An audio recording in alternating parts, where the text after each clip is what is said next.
President Trump has made us all aware that some people have different concepts of truth. We've gradually realised that he simply isn't ashamed to be caught lying, and even boasted that he made up facts during trade negotiations with Canada.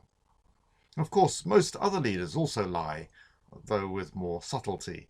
When official government papers are released after a few decades, they often reveal truths that couldn't be admitted previously. Lying is criticised throughout the Bible, though there's a clear distinction between social lies, that's Hebrew kastav, and legal lies, that's Hebrew sheker. The psalmist concludes that all humans tell social lies, that is, untruths to family or neighbours. Everyone is a liar. However, legal lies are much more serious, such as lying in a court on oath.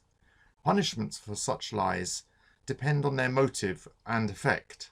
If you defrauded someone in the Old Testament, you paid back 120% of the value that you defrauded. But if you accused someone falsely, then you suffered the punishment that they would have received. So, if you lied about them killing someone, you would get the death penalty. But there's no punishment for social lies. Interestingly, the Ten Commandments don't mention social lies.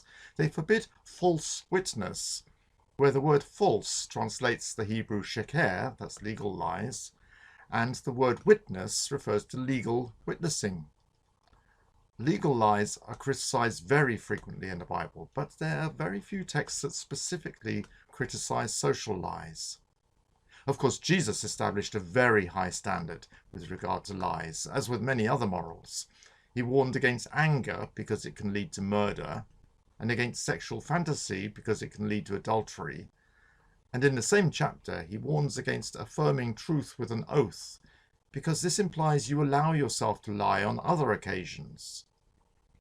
All you need to say is simply yes or no. Anything beyond this comes from the evil one, he said. The sad truth is that we humans do lie, both to others and often to ourselves. We even tell ourselves that we never lie. And yet we compliment an old person on how young they look, an ill person on how well they look, and a young child on how grown up they look. These are okay because no one is harmed or fooled. But social lies can also be harmful, and often this is intentional. Our lies can undermine someone's reputation or their confidence.